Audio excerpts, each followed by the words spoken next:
Welcome to tonight's episode of PvP Now, the only podcast guaranteed to be headcrab free. I'm your host, Turner Phillips. And I'm Vivian Runehouse. Thanks for tuning in, guys. Tonight's top story, Los Angeles in ruins. Los Angeles is swept by crime as E3 moves into town.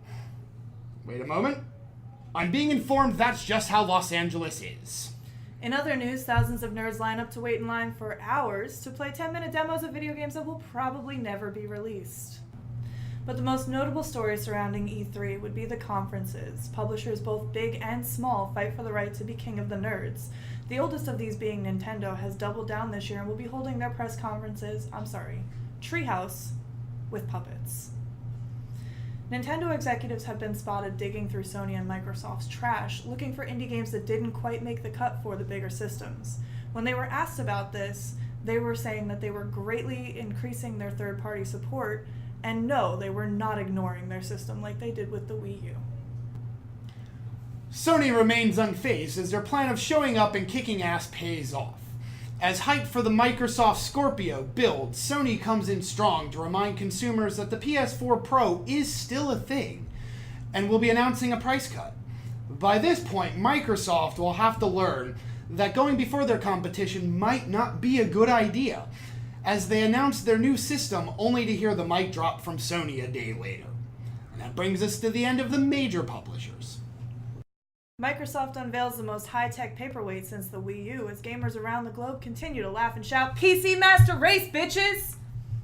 To no one's surprise, Microsoft continues to dust off their relevant franchises to make irrelevant games.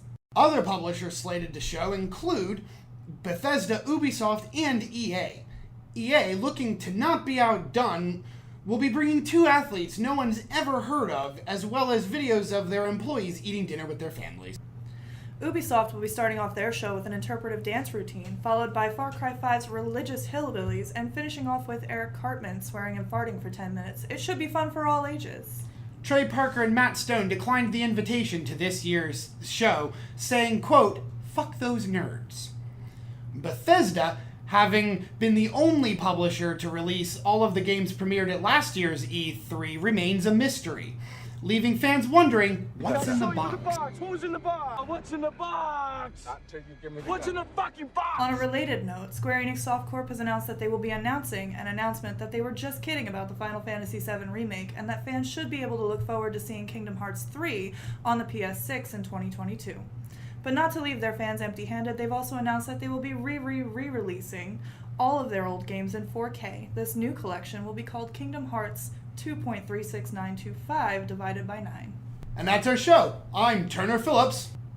And I'm Vivian Runehouse. And as always, the cake is a lie. Space? Space? Space! Space!